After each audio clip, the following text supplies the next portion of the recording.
మనం నిన్న భరద్వాజ మహర్షి యొక్క తపశ్శక్తిని చూసి ఉన్నాం. మహానుభావుడు ఆయన యొక్క తపశ్శక్తి చేత స్మరించినంత మాత్రం చేత దేవతలందరి యొక్క అనుగ్రహాన్ని పొంది అన్ని లక్షల మంది పౌరులకు, జానపదులకు, సైన్యానికి, ఆ వచ్చినటువంటి వాహనాలకి అన్నిటికీ ఆయన ఆహారాన్ని సమకూర్చినటువంటి విధానాన్ని విన్నాం. ఈ దేశంలో ఆ తపశ్శక్తి కలిగినటువంటి వారి యొక్క వైభవమే నిజానికి ఇంత గొప్ప పేరు ప్రఖ్యాతులు దేశానికి తీసుకొచ్చింది. మీరు రోజు చేసేటటువంటి గురు ప్రార్థనలో వింటుంటారు తపశ్చక్రవర్తి అని. ఆ తపస్సు ఈశ్వరుడి గురించి చేసినటువంటి తపస్సు వారితో పోదు. దానికి వచ్చిన గొప్పతనం ఏంటంటే, ఒక పుణ్యకార్యాన్ని చేశాడనుకోండి, ఆ పుణ్యకార్యం చేసిన వాడి పుణ్యం ఆయన దాన్ని అనుభవించడంతో పోతుంది. కానీ తపస్సు చేసినటువంటి వ్యక్తి శరీరాన్ని విడిచిపెట్టేసిన ఆయన చేసినటువంటి తపస్సుకి సంబంధించినటువంటి ప్రకంపనలు ఆయన ఎక్కడ శరీరంతో కొంతకాలం ఉన్నారో ఆ ప్రాంతాన్నంతటినీ పట్టి ఉంటాయి. అది ఆ వ్యక్తి చేసినటువంటి తపస్సు యొక్క స్థాయిని బట్టి ఒక్కొక్కసారి యుగాలు మారిపోయినా కూడా ఆ ప్రదేశం అంత శక్తిని పొంది ఉంటుంది. శృంగేరి పీఠం రావడానికి కారణం అటువంటి మహానుభావుడైన ఋష్యశృంగుడి వల్లే. ఋష్యశృంగుడు అక్కడ తపస్సు చెయ్యబట్టే యుగం మారిపోయినా కూడా అక్కడ ఒక పాము కప్పకి పడగబడితే శంకర భగవత్పాదాచార్య స్వామి వారు అక్కడ ఋష్యశృంగుడు యొక్క తపో వైభవాన్ని గమనించి సమస్త ప్రాణులు ఒకదాని పట్ల ఒకటి సహజంగా ఉండవలసిన వైరాన్ని మరిచిపోయినటువంటి పవిత్ర భూమి కనుక నేను ఇక్కడ పీఠాన్ని పెడతాను అని శృంగేరి పీఠాన్ని పెట్టారు. అంత గొప్ప స్థితి ఆ తపస్సుది. భరద్వాజ మహర్షి యొక్క తపస్సు అంటే ఎలా ఉంటుందో నిన్నటి రోజున మనం ఆ వైభవాన్ని తిలకించి ఉన్నాం. వచ్చినటువంటి భరతుణ్ణి ప్రశ్న వేశాడు, నువ్వు ఎందుకు ఇలాగ నారచీర కట్టుకున్నావు, ఎందుకు ఇలా జటాజూటం కట్టుకున్నావు, దేని కొరకు నువ్వు ఈ అరణ్యానికి బయలుదేరి వచ్చావు, ఎందుకు నువ్వు ఇంత చిక్కిపోయి ఉన్నావు, నాకు కారణం చెప్పవలసింది అని. అంటే భరతుడి యొక్క ప్రధాన ప్రయోజనం రాముణ్ణి అరణ్యం నుంచి అయోధ్యకి తీసుకుని వెళ్ళడం. రాముణ్ణి అయోధ్యకి తీసుకువెళ్ళడము అంటే అదంత తేలికైన విషయం ఏం కాదు, చాలా చాలా కష్టం. అందుకే తనొక్కడే రాకుండా అన్ని లక్షల మందితో వచ్చాడు. ఒకటి, ఇంతమందిని చూస్తే ఇంతమంది కోరితే నేను పట్టుపట్టడం అంటే అది బాగుండదేమో అన్న భావన కలుగుతుంది అని ఒకటి. రెండు, తను చెప్పినప్పుడు ఎక్కడెక్కడ ఒక మంచి విషయం ఉన్నా దాన్ని సమర్థించేటటువంటి పెద్దలు ఉంటారు అన్నది రెండు. ఏ తల్లి వరమడిగిందో ఆ తల్లే భరతుడు మళ్ళీ రాముణ్ణి వెనక్కి రమ్మని అడుగుతున్నప్పుడు అంగీకరించి కూర్చుంటే రాముడు మెత్తబడతాడు అన్న కారణం మూడు. వశిష్ఠాది మహర్షులే వచ్చి మాట్లాడితే రాముడు తిరస్కరించడం అంత తేలిక కాదు అన్నది నాలుగు. ఈ కారణాలని దృష్టిలో పెట్టుకుని ఇంతమందితో కలిసి వెళ్ళాడు. కానీ రాముణ్ణి వెనక్కి తీసుకెళ్ళడం అనేటటువంటిది అంత తేలికైన విషయం కాదు. కాబట్టి ఇప్పుడు ఇది ఎలా ఉంటుందంటే, చాలా జటిలమైనటువంటి ఒక వ్యాజ్యంలో ఇద్దరు తలపండిపోయినటువంటి న్యాయవాదులు మాట్లాడుకుంటే ఎలా ఉంటుందో న్యాయస్థానంలో అలా ఉంటుంది. చాలా ఒకదాన్ని మించి ఒకటి శక్తివంతమైన ప్రతిపాదనలు తీసుకొస్తుంటాడు భరతుడు. ఇది ఎంత దూరం వెళ్ళిపోతుందంటే, మనం ఊహించడానికి వీలు లేని రీతిలో ఒకదాని తర్వాత ఒకటి ఆ ప్రతిపాదనలు తీసుకొస్తాడు. కానీ మనకు అనిపిస్తుంది రాముడు చేసేటటువంటి ప్రసంగాన్ని వినకపూర్వం, అమ్మో చాలా శక్తివంతంగా మాట్లాడుతున్నాడు, ఇప్పుడు ఎలా కాదన్నాం అనిపిస్తుంది. కానీ రాముడు ధర్మాన్ని ఎంత పట్టుకున్నాడో చూసినటువంటి స్థితి ఇవాళ ఉండేటటువంటి ఘట్టం రామచంద్రమూర్తి యొక్క ధార్మిక స్థితిని చూపిస్తుంది. మహోత్కృష్టమైనటువంటి ఘట్టంగా రామాయణంలో దీన్ని పెద్దలు భావన చేస్తారు.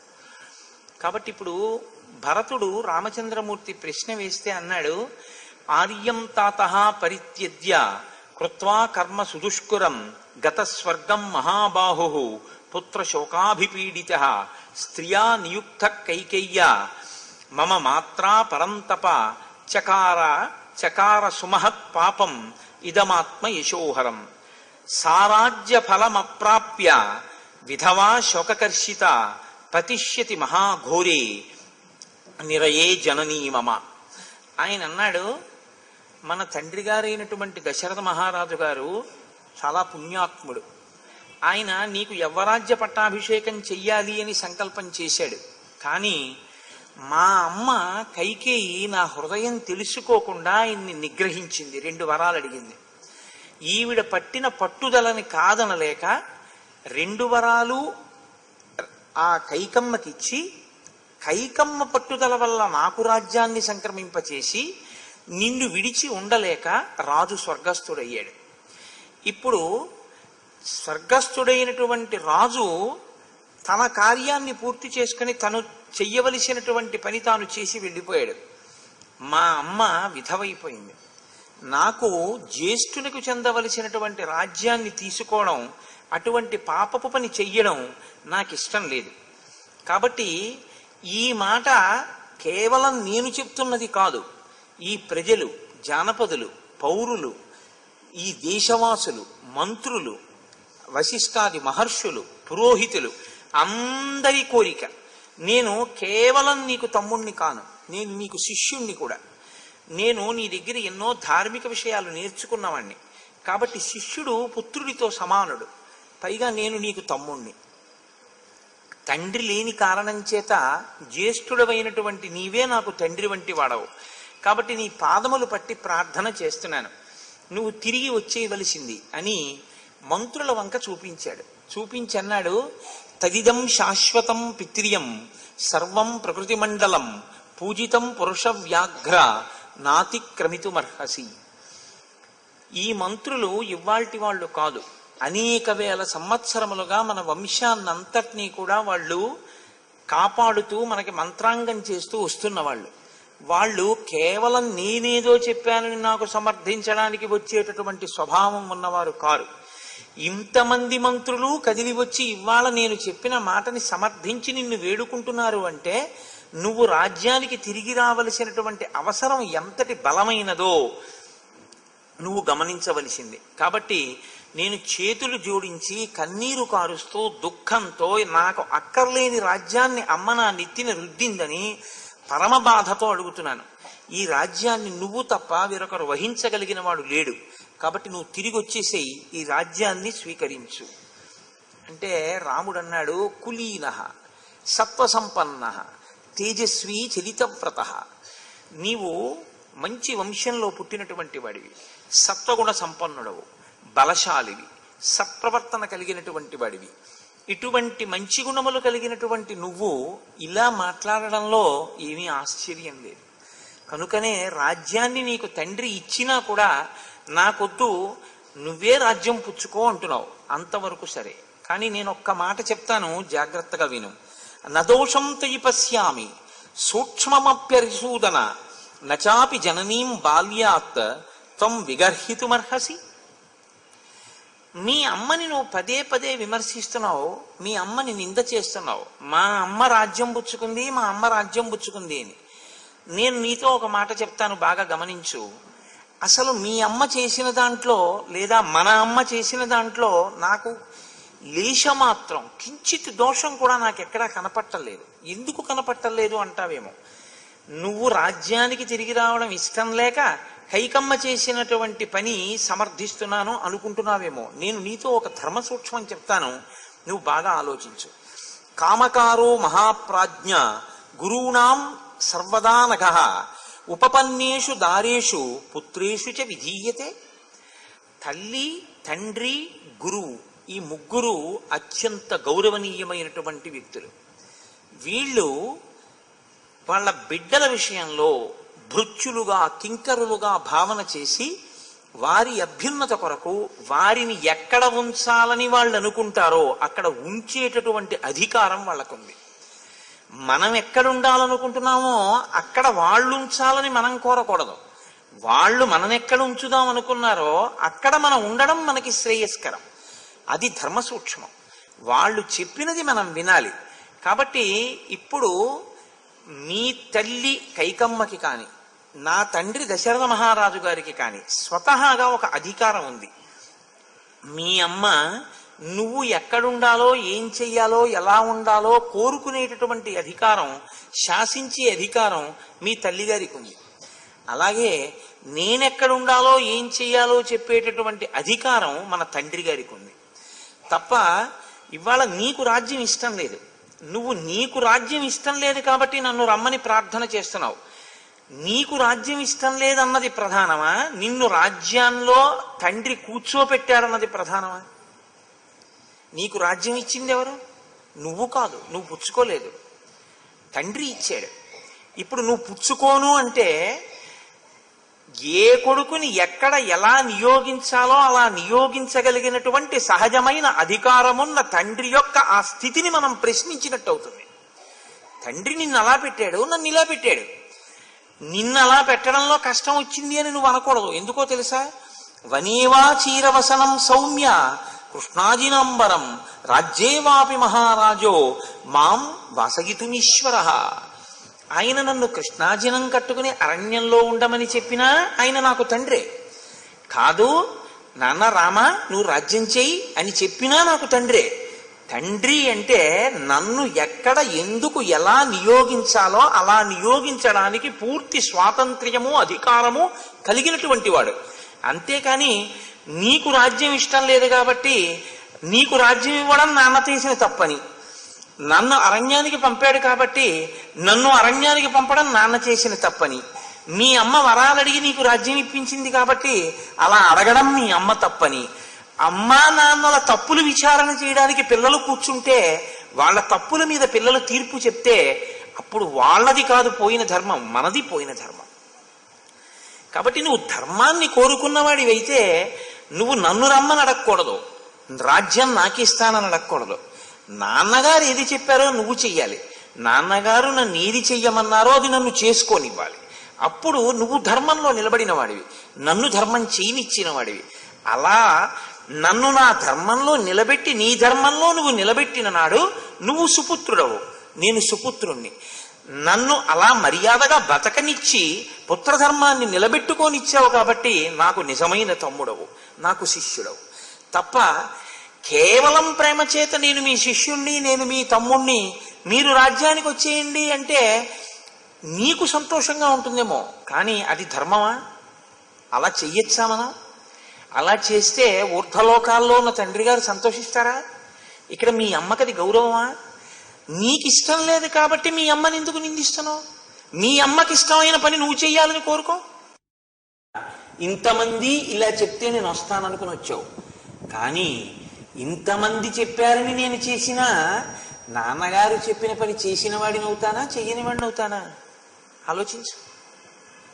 ఇది రాముడు అంటే ఎంత జటిలంగా ఉంటాయో చూడండి. ఆ వాద ప్రతివాదాలు ఏదో తలలు పండిపోయిన న్యాయమూర్తులు ఎలా మాట్లాడతారో అలా ఉంటుంది. ఎప్పటికప్పుడు ఎవరు మాట్లాడింది వాళ్ళదే చాలా గొప్పగా ఉందనిపిస్తుంది. కాబట్టి ఇప్పుడు మనం ఎలా ఉండాలి అన్నదానికి ఒక ప్రమాణం ఉంది. ప్రమాణము అంటే సిద్ధాంతం. దాన్ని మనం ఆదర్శంగా స్వీకరించవలసి ఉంటుంది, గౌరవవాక్యంగా స్వీకరించవలసి ఉంటుంది. కాబట్టి మనం ఎవరి మాటని మనం ప్రమాణంగా తీసుకుని పాటించాలి, ఎవరి మాటని మనం ఆదర్శంగా తీసుకోవాలి. ఇంకా దాన్ని మనమేం విమర్శించక్కర్లేదు, మన బుద్ధి పెట్టక్కర్లేదు, మనమేం ఆలోచన చెయ్యక్కర్లేదు అన్న విషయాన్ని ఎవరి మాట విషయంలో మనం అలా పట్టించుకోవలసి ఉంటుంది. సచ ప్రమాణం ధర్మాత్మ రాజా లోక గురుస్తవ పిత్రా దత్తం యథాభాగం ఉపభోక్తం త్వమర్హసి. నీకు చెప్పడానికైనా అధికారం ఉన్నవాడు ఒక్కడే ఉన్నాడు. ఇలా చెయ్యి అంటే అది మనకి ఉపయుక్తమా ఉపయుక్తం కాదా అని మన వైపు నుంచి ఆలోచన చెయ్యడం కాకుండా, ఎవరు చెప్తే నువ్వు చేస్తే ధర్మం అవుతుందో, ఎవరు చెప్తే నేను చేస్తే ధర్మం అవుతుందో వాడు తండ్రి ఒక్కడే. తండ్రి చెప్పినదే ధర్మం. తండ్రి గారు ఏం చెయ్యమంటే అది చెయ్యడమే పుత్రుడి ధర్మం. తండ్రి గారు చెప్పింది నాకు ఇందుకు పనికిరాదండి అని చెప్పడం పుత్రధర్మం కాదు, తండ్రికి తెలుసని భావించడం పుత్రధర్మం. కాబట్టి ఇప్పుడు తండ్రి ఏం చేశాడు? నిన్ను రాజ్యమునందు నియుక్తుణ్ణి చేశాడు, నన్ను 14 సంవత్సరములు అరణ్యవాసం చెయ్యవలసిందని ఆదేశించాడు. ఇప్పుడు ధర్మం అన్న మాటకు అర్థం ఏమిటి? నేను అరణ్యవాసం చెయ్యడం, నువ్వు రాజ్యాన్ని పాలించడం. ఇప్పుడు మన ఇద్దరికీ ప్రమాణం ఏమిటి? మీరు ఎలా చేశారు అని ఎవరైనా అడిగితే మనం ఏం చెప్పాలి? మా తండ్రి గారు చెప్పారు, మేము చేశామని చెప్పాలి తప్ప ఇంతకు ముందు ఎప్పుడో ఏదో జరిగింది, దాన్ని మా నాన్నగారు చేయలేదు, అందుకని మా నాన్నగారికి తప్పు, అందుకని మేము ఇలా మార్చేసుకుంటున్నామని మనం అనొచ్చా? అప్పుడు మంది తప్పు, నాన్నగారిది కాదు. అంటే మనకి పనికొచ్చేటట్టుగా మనకి ఏవి ఇష్టమో అవి ఆయన నోటి వెంట వస్తే ఆయన ధర్మాత్ముడు. మనకిష్టం లేకపోయినా ఇది పిల్లలు చేస్తే మంచిది అనుకుని తండ్రి చెప్పిన నాడు ఆయన ధర్మాత్ముడు. అప్పుడు ఆయన చేసిన పని మీద నువ్వు తీర్పు చెప్పావా? ఆయన చెప్పిన పని నువ్వు చేశావా? ఏమి మాట్లాడుతున్నావు నువ్వు? అలా అడగచ్చా? అలా చెయ్యొచ్చా? కాబట్టి తండ్రి గారు మన ఇద్దరికీ ఏమి చెప్పారో అదే చేద్దాం, అది ధర్మం. అప్పుడు తండ్రి సంతోషిస్తాడు. విన్నాడు భరతుడు, ఏమంటాడు? కాబట్టి అన్నాడు, ఇప్పుడు అప్పటికి ఆ రోజు సభ పూర్తయింది, బాగా చీకటి పడిపోయింది. మరునాడు మళ్ళీ కూర్చున్నారు. వచ్చిన ప్రయోజనం ఇదని రాముడికి తెలుసు, వచ్చిన ప్రయోజనం ఇదని భరతుడికి తెలుసు, ఇన్ని లక్షల మందికి తెలుసు. మళ్ళీ ఇంతమంది కూర్చున్నారు. సాంత్వితా మామికా మాత దత్తం రాజ్యమిదం మమ తద్దదామి తవైవాహం భుంక్ష్వరాజ్యం అకంటకం. మళ్ళీ మొదలుపెట్టాడు భరతుడు. నువ్వు మా తల్లిగారుని తృప్తిపరచడం కోసమని మా తండ్రి గారు లేదా మన తండ్రి గారు రాజ్యాన్ని కైకమ్మ ద్వారా నాకు సంక్రమింపచేశారు. ఇప్పుడు నాన్నగారు చెప్పింది నువ్వు చెయ్యాలని కదా నువ్వు అన్నావు. కాబట్టి నాన్నగారు చెప్పిన ప్రకారం రాజ్యం అమ్మ వలన నాకు వచ్చింది, నేను అడగలేదన్నయ్య. ఆ మాట మీరు పట్టుకోవాలి, ఎంత చెప్పినా అది వదలడు భరతుడు. సాంత్విత మామికా మాత దత్తం రాజ్యం ఇదం మమ. కాబట్టి ఇప్పుడు రాజ్యం నాదే, నాకు వచ్చింది. నేనేం చేస్తున్నానో తెలుసా? నీకు ఇచ్చిన రాజ్యం నువ్వు తీసుకోని కదా నువ్వు అన్నావు. నాన్నగారి మాట గౌరవించాను, నేను తీసుకున్నాను, నాదే రాజ్యం. తద్దదామి తవైవాహం, నీకు ఇచ్చేస్తున్నాను. భుంక్ష్వరాజ్యం అకంటకం, ఇప్పుడు అకంటకంగా ఇప్పుడేమిటి నీకు బాధ? ఇప్పుడు తీసుకో. నాన్నగారి మాట నేనేం కాదనలేదే, నా మాట నువ్వు కాదనకూడదుగా. తమ్ముణ్ణి శిష్యుణ్ణి ప్రార్థిస్తున్నానుగా, ఇంతమంది ప్రార్థిస్తున్నారుగా, మరి ఇంతమంది ప్రార్థన అంగీకరించడం నీకు ధర్మమేగా. నేను అంగీకరించానుగా నువ్వు చెప్పిన మాట. నాన్నగారు ఇచ్చారు, తీసుకున్నాను, నీకు ఇచ్చేస్తున్నాను. ఇప్పుడు భుంక్ష్వరాజ్యం అకంటకం. అలా కాదు, నువ్వే ఉంచుకో. అదేమిటి నాకెందుకు ఇచ్చేయడం? ఏదో నేను లేనివాడినో లేకపోతే పాపం ఏదో ఇవ్వకపోతే ఎలా బతుకుతాడులే అని ఇస్తున్నాను అనుకుంటున్నావేమో, అందుకు ఇవ్వట్లేదు. నేను ఇది పుచ్చుకుని ఆలోచించాను, ఇది నేను పుచ్చుకుని ఇప్పుడు రాజుగా కూర్చుంటాను అని ఆలోచన వచ్చింది. వస్తే నాకేమనిపించిందో తెలుసా? గతింకర ఇవాశ్వస్య తార్క్ష్యస్వేన పతత్రిణ అనుగంతుం నశక్తిర్మే గతిం తవ మహీపతే. ఒక గుర్రం ఒక గాడిద రెండూ చూడ్డానికి ఒక్కలా ఉంటాయి, ఉన్నాయి కదా అని గతింకర ఇవాశ్వస్య, గుర్రం ఎలా పరిగెడుతుందో అలా గాడిద పరిగెడదాం అనుకుందనుకో, పరిగెడుతుందా? అది అందంగా ఉంటుందా? అసహ్యంగా ఉంటుంది. అలాగే తార్క్ష్యస్వేవ పతత్రిణ, పతత్రిణ అంటే పక్షి. పక్షి గరుత్మంతుడి వంక చూసి, గరుత్మంతుడు పక్షే, నేను పక్షే, గరుత్మంతుడు ఎలా ఎగురుతున్నాడో నేను అలా ఎగురుతానని ఒక పక్షి అనుకుందనుకో, ఎగరగలదా? ఆయనలా ఎగరబోయే ప్రయత్నం చేస్తే ఏమవుతుంది? కింద పడుతుంది. గాడిద గుర్రంలా పెరిగెత్తపోతే ఏమవుతుంది? అలా ఉన్నాననుకుని కింద పడుతుంది. పక్షి గరుత్మంతుడిని చూసి నేను పక్షిని ఎగిరితే ఏమవుతుంది? కింద పడుతుంది. నేను దశరథ మహారాజు గారి కొడుకునే, రాజ్యం నేనెందుకు తీసుకోకూడదని తీసుకుంటే ఇదిగో గాడిద కింద పడ్డట్టు పక్షి కింద పడ్డట్టు పడతాను, ఇది పరిపాలించడానికి నా సమర్థత చాలదు అని నాకు అర్థమైంది. నీకేదో లేదని నేను ఇవ్వట్లేదు, నువ్వు తప్ప పాలించేవాడు లేడు అని నిన్ను బ్రతిమాలుతున్నాను తీసుకోమని. ఇప్పుడు ఏమి నీకు అభ్యంతరం? అమ్మో, ఎలా మాట్లాడుకుంటారండి! న్యాయస్థానాల్లో కూడా ఉండదు ఈ వాదన. అంత గొప్పగా మాట్లాడతాడు భరతుడు. అంటూ అన్నాడు, ఎప్పుడూ కూడా అన్నయ్య, ప్రపంచంలో పుట్టుక చేత కొంతమందికి కొన్ని లక్షణాలు ఉంటాయి. కొందరు పుట్టుక చేత ఉత్తములై ఉంటారు, కొందరు పుట్టుక చేత మధ్యములై ఉంటారు, కొందరు పుట్టుక చేత అంతకన్నా కింది స్థాయిలో ఉంటారు. దాన్ని ఏమి చేసి కూడా నువ్వు మార్చేయడం అన్నది కుదరదు, అది సంభవం అయ్యేటటువంటి విషయం కాదు. ఎందుచేత అంటే ఒక ఉత్తముడైనటువంటి వాడు ఉన్నాడు అనుకోండి, ఆయన ప్రజ్ఞ వేరు, ఆయన ప్రజ్ఞా విశేషం వేరు. ఆయన ప్రజ్ఞా విశేషం నీకు రావాలి అంటే నువ్వు ఆయనలా నిర్ణయం చేయడం, నువ్వు ఆయనలా ఆ కార్యక్రమాన్ని చెయ్యగలిగినటువంటి దక్షత నీకు ఎప్పుడూ రాదు. ఎందుకంటే ప్రచోదయాత్, ఆయన బుద్ధి యందు గాయత్రికి ఉన్నటువంటి అనుగ్రహం అటువంటిది, అందుకని ఆయన వాక్కుకున్న సమర్థత అటువంటిది, అందుకని అలా నడుస్తుంది ఉత్తముడైన వాడికి. అన్నయ్య నువ్వు ఉత్తముడివి, ఉత్తముడు చేయవలసిన పని చెయ్యకుండా చాలా కింది స్థాయి వాడు చేయవలసిన పని చేస్తే అసహ్యంగా ఉంటుంది, అలా చేయకూడదు. ఉత్తముడు నడిపించాలి, కాబట్టి చాలా మందికి శ్రేయస్సుని ఉత్తముడు కల్పించాలి. ఎందుకంటే ఆ సమర్థత ఆయన యందు ప్రకాశించింది కాబట్టి. ప్రకాశించని వాడు ఏం చేయాలి? తనంత తాను ప్రకాశించలేడు కనుక ఉత్తముడైన వాడిని అనుగమించాలి. అనుగమిస్తే అవుతున్న ఆయన ఫలితాల్ని ఈయనకి కట్టబెడతాడు తీసుకొచ్చి. కాబట్టి అన్నయ్య పుట్టుకతో ఆ స్థితి ఉంది. ఇవాళ నీకు రాజ్యం ఇస్తాను, నేను వెళ్ళి అడుగుతాను అంటే ఇన్ని లక్షల మంది ఎందుకు వచ్చారు? నువ్వు ఉత్తముడవు కనుక. కాబట్టి నీకు రాజ్యం వెళ్ళాలన్నయ్య. ఇప్పుడు నేను ఇవ్వడం, నువ్వు పరిపాలించడం నువ్వు నమ్మకపోయినా, పోనీ అలా అంటున్నావు నువ్వు నాకు రాజ్యం ఇచ్చేయడానికి అని అంటావేమో, నువ్వు ఉత్తముడువు అనడానికి ఇంకింతకన్నా సాక్ష్యాధారం ఏమిటి? కాబట్టి నువ్వు రాజ్యం తీసుకోవాలి, అంతేకాని నేను తీసుకోను అంటే ఏమిటనయ్యా? అలా అనకూడదు, తప్పది. ఉత్తముడు తన ప్రజ్ఞని దాచుకున్నట్టు అవుతున్నప్పుడు. నడిపించవలసిన వాడు నడిపించకుండా కూర్చున్నాడు అనుకోండి, పాడైపోయిన వాళ్ళు పాడైపోవడానికి కారణం ఉత్తముడే అవుతాడు. ఎందుకని? ఆయన నడిపించి ఉంటే ఆ ప్రయోజనాన్ని పొంది ఉండేవాళ్ళు. నువ్వు నడిపించద్దు మమ్మల్ని అన్నారు అనుకోండి, ఆయన ఓ మూలకెళ్ళి కూర్చున్నాడు అనుకోండి, నాకెందుకంటే వాళ్ళు అడగనప్పుడు కూర్చున్నాడు అనుకోండి, తప్పు లేదు. ఏమయ్యా నువ్వు మమ్మల్ని నడిపించవయ్యా అని బతిమాలి బామాలి ఏడ్చి తలకొట్టుకుని కాళ్ళ మీద పడినా భీష్మిస్తే వీళ్ళందరూ పాడైపోతే ఎవరిదా పాపం? ఉత్తముడిదే. ఉత్తముడైన వాడు అలా ఎప్పుడైనా చేస్తాడా? చెయ్యడుగా. మరి నువ్వు ఉండిపోతానంటే ఏంటి? నీకు జటలేమిటి, నీకు నార చీరలేమిటి, నువ్వు అరణ్యవాసం ఏమిటి, నీకు తపశ్చర్య ఏమిటి? ఇంద్రుడు దేవతల్ని పరిపాలించినట్టు నువ్వు ఈ భూమండలాన్ని పరిపాలించాలి. నువ్వు పుట్టిందే అందుకు. నువ్వు అది మానేసి ఇక్కడ కూర్చుంటానంటే ఏమిటన్నాయా? నీ స్థితిగతి తగదు, అలా ఉండకూడదు. నువ్వు ఉత్తముడివి, లోకము యొక్క ప్రయోజనాన్ని నువ్వు చూడవలసి ఉంటుంది అంటూ ఆయన అన్నాడు. దశరథుడు రాజ్యం ఇచ్చాడు కాబట్టి నువ్వు అనుభవించని కదా అంటున్నావు. కానీ నేను నీకు ఒక మాట చెప్పనా? ఇవ్వడము అనేటటువంటి దాంట్లో త్రికరణ శుద్ధి ఉండాలి. ఇద్దాము భరతుడికి అన్న లక్షణం దశరథుడికి మొదటి నుంచి ఉంటే నేను పుచ్చుకునేవాడిని. నాన్నగారు అసలు ఎప్పటి నుంచో పాపం రాముడు ఇంత బాగా చేయలేడు, భరతుడికే రాజ్యం ఇద్దాం అనుకుంటే అన్నయ్య నేను పుచ్చుకునేవాడిని. నీకు తెలుసు, నాకు తెలుసు, మా అమ్మలకి తెలుసు, ఈ ప్రజలకి తెలుసు. నిజం చెప్పు, నీకొద్దు నాకు ఇద్దామని మొదటి నుంచి నాన్నగారు అనుకున్నారా? అనుకోలేదు.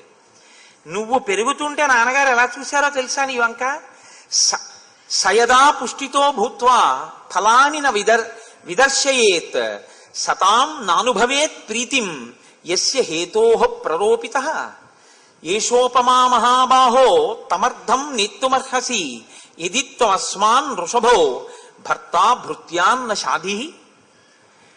ఒకడు ఒక గొప్ప చెట్టును ఒకదాన్ని తీసుకొచ్చాడు. చెట్టుని తీసుకురావడం అంటే ముందు కాయలు పళ్ళు ఉన్న చెట్టుని తెచ్చేవాడు పెరట్లో పాతుకోడు కదండి. ఒక మంచి కొత్తపల్లి కొబ్బరి అని వస్తుంది మా తూర్పుగోదావరి జిల్లాలో, చాలా గొప్పగా ఉంటుంది ఆ పండు, మామిడి పండు. ఆ కొత్తపల్లి కొబ్బరి మామిడి పళ్ళు మనం పండించుకుందాం అనుకున్నాడు అనుకోండి ఒక ఆయన. కొత్తపల్లి కొబ్బరి మామిడి పళ్ళతో ఉన్న చెట్టుని పిరికి తెచ్చి వేసుకోడు, ఆ మొక్క తెచ్చి పొలంలో వేస్తాడు. ఆ మొక్క తెచ్చి పొలంలో వేసి రోజు దాని వంక చూసి, ఒరే దీని చుట్టూ ఏదైనా కట్టండ్రా, కంచె కట్టండ్రా, ఏమైనా పశువులు తినేస్తాయేమో అంటాడు. ఒరే రోజు నీళ్లు పోస్తున్నారా అంటాడు. అది రోజు రోజుకి పెద్దదవుతుంటే ఇది పండుతుంది, ఇది పండిస్తుంది అంటాడు. ఆశ పెట్టుకుంటాడు. ఆ చెట్టు పండిస్తుందా, పండు తిందామని ఆశిస్తాడు.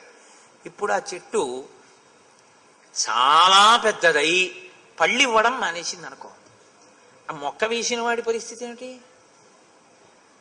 చెట్టు పెద్దదైంది, పళ్ళు ఇవ్వలేదు. చెట్టు పెద్దదవడం కావాలా, పళ్ళు ఇవ్వడం కావాలా? పళ్ళు ఇవ్వడం కోసం పెద్దదవడం కావాలి, కానీ పెద్దదవడం కోసం పెద్దదవడం కోరుకోలేదు ఆ వ్యక్తి వేసినవాడు. అన్నయ్య నువ్వు పెరిగి పెద్దవాడివై రాజ్యాన్ని సుసంపన్నంగా పరిపాలిస్తావనేటటువంటి పళ్ళిస్తావని పెరుగుతున్న మొక్కని చూసినట్టు చూశాడు తండ్రి దశరథుడు. నువ్వు తీరా పెరిగి పెద్దవాడివై పరిపాలన చేయడం అనే పండివ్వకుండా నేను వెళ్ళి అరణ్యంలో కూర్చుంటాను అనడం చెట్టు పళ్ళివ్వకపోవడం లాంటిది. ఇది ఎలా కుదురుతుందన్నయ్య? దశరథ మహారాజు గారు నాకు రాజ్యం ఇద్దామని మొదటి నుంచి అనుకోలేదు. నిన్ను పెరుగుతుంటే రోజు చూసి ఈ రాముడే యువరాజు అవుతాడు, ఈ రాముడు రాజారాముడు అవుతాడు, ఈ రాముడు నా తర్వాత పరిపాలన చేస్తాడు, ఈ లోకమంతా ఎంత సుఖిస్తుందో అని ఎదురు చూశాడు ఎదురు చూశాడు ఎదురు చూశాడు. ఇప్పుడు చెప్పు, నాకు ఇద్దామనుకున్నాడా నాన్నగారు? అనుకోలేదు. మరి ఎందుకు ఇచ్చాడు? మా అమ్మ నిగ్రహించింది కాబట్టి ఇచ్చాడు. ఇప్పుడు ఇచ్చాడు ఇచ్చాడు అని నువ్వు అంటున్నావే, అది ఇవ్వాలని ఇచ్చింది కాదు అన్నయ్య, ఇవ్వకుండా ఉండడం తప్ప మార్గం లేక ఇచ్చింది. కాబట్టి ఇప్పుడు నిజంగా ఆయన ఎప్పుడు సంతోషిస్తాడు? ఇవ్వకుండా ఉండడం తప్ప మార్గం లేని రీతిలో ఆయనని బలవంతం చేసి ఏ తల్లి నాకు ఈ రాజ్యాన్ని ఇప్పించిందో ఆ తల్లే వచ్చింది కాబట్టి ఆ దాన్ని నేను నీకు ఇచ్చేస్తే ఇప్పుడు నువ్వు పుచ్చుకొని పరిపాలిస్తే ఆయన ఇక్కడ లేకపోయినా ఎక్కడో ఉన్నా అమ్మయ్యా నా రాముడు రాజయ్యాడని సంతోషిస్తాడు, వీళ్ళందరూ సంతోషిస్తారు. అంతేకాని నేను రానయ్యా, నేను అడవిలోనే కూర్చుంటాను, ఇదే ధర్మం నాన్నగారు చెప్పారంట ఏమిటన్నయ్యా? నాన్నగారు చెప్పింది త్రికరణ శుద్ధిగా అలాగా చెప్పింది, అలా అనలేదుగా. కాబట్టి రాజ్యం తీసుకోవాలి. ఇప్పుడు ఎలా వచ్చాడో చూడండి భరతుడు. అంటే రాముడు అన్నాడు, నాయనా నేను నీకు ఒక మాట చెప్తాను చూడు, ఈ లోకంలో అన్నీ కూడా నశించిపోయేటటువంటివి. ఈ లోకంలో ఉన్నది ఏది కూడా నశించకుండా శాశ్వతంగా ఉండిపోయేది అన్నది ఏది ఉండదు. ఒక భర్త యొక్క భార్య కాని, భార్య యొక్క భర్త కాని, భార్యాభర్తల యొక్క బిడ్డలు కాని, వారి తల్లిదండ్రులు కాని, వారు కట్టుకున్న ఇళ్ళు కాని, వారికి ఉన్న పొలాలు కాని, ఏవైనా కానివ్వండి, అన్నీ ఈ లోకంలో ఏదో ఒక నాటికి నశించిపోతాయి. నశించకపోవడం అనేటటువంటిది ఏది ఉండదు ఈ లోకంలో. పుట్టినటువంటి ప్రతి వ్యక్తి మరణించక తప్పదు, మరణిస్తాడు. కాబట్టి ప్రతి శరీరము వెళ్ళిపోతుంది. దృఢమైన స్తంభములతో ఒక ఆయన ఇల్లు కట్టాడు. ఇల్లు కడితే అది అలా ఉండిపోతుందా? ఉండదు, అది కూడా పడిపోతుంది. లోకంలో పోకడేమిటంటే తథైవ సీదంతి నరా జరామృత్యు వశంగతాః. జర అంటే వృద్ధాప్యము చేత మృత్యువు చేత గ్రసింపబడతాడు ప్రతివాడు కూడా. ఈ రెండిటి చేత పట్టుకోబడతాడు, పారిపోలేడు. కాబట్టి అందరూ పడిపోతారు. అలాగే నాన్నగారు కూడా శరీరాన్ని విడిచిపెట్టేశారు. నాన్నగారి శరీరం కూడా పడిపోయింది.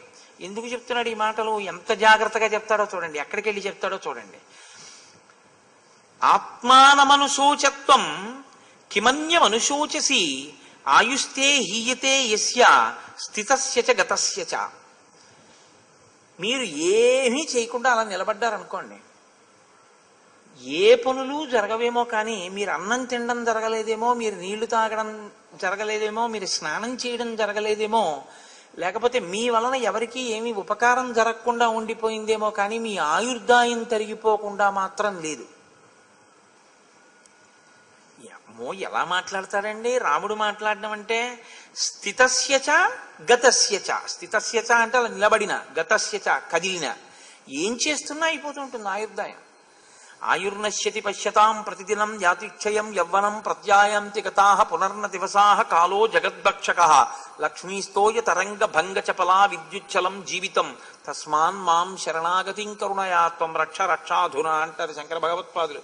సూర్యోదయ సూర్యాస్తమయాల్లో ఆయుర్దాయాన్ని గ్రసించేస్తున్నాడు ఈశ్వరుడు.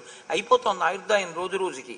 కాబట్టి గాత్రేషు వలయః ప్రాప్తాః శ్వేతాశ్చైవ శిరోరుహాః జరయా పురుషో జీర్ణః కిం హి కృత్వా ప్రభావయేత్. ఒకనాడు పటుత్వంగా ఉన్నటువంటి అవయవములను కప్పి ఉన్నటువంటి చర్మం క్రమక్రమంగా ముడతలు పడిపోతుంది, దగ్గరగా అయిపోయి ముడతలు పడుతుంది. శ్వేతాశ్చైవ శిరోరుహాః, తల మీద ఉన్న వెంట్రుకలన్నీ తెల్లబడిపోతాయి. జరయా పురుషో జీర్ణః, వృద్ధాప్యం చేత వ్యక్తి యొక్క శరీరం శిథిలమైపోతుంది. ఇది లోకము యొక్క ధర్మం, దీని నుంచి ఏ మానవుడు తప్పించుకోలేడు. నందం ద్యుతిత ఆదిత్యే నందం త్యస్తమితేరవ ఆత్మనోనావ బుద్ధ్యంతే మనుష్య జీవిత క్షయం. కానీ మనిషి యొక్క పోకడ ఎలా ఉంటుందంటే భరత, సూర్యోదయం అయితే ఇవాళ ఏవో డబ్బులు వస్తాయని సంతోషిస్తాడు, సూర్యాస్తమయం అయితే చీకటి పడింది కాబట్టి మనం కామ సంబంధమైనటువంటి భోగాన్ని పొందవచ్చు అని సంతోషిస్తాడు. సూర్యోదయానికి సంతోషమే, సూర్యాస్తమయానికి సంతోషమే. అసలు సూర్యోదయము సూర్యాస్తమయంలో తన ఆయుర్దాయం పోయిందని మాత్రం ఎవడూ గమనించడు. యథా కాష్టంచ కాష్టంచ సమేయాతాం మహార్ణవే సమేత్య చ వ్యపేయాతాం కాలమాసాద్య కంచన. ఒక సముద్రంలో రెండు కట్టె పుల్లలు కొట్టుకుని వెళ్ళిపోతూ ఒకదాంతో ఒకటి ఇలా చేరి కొంత దూరం వెళ్ళిన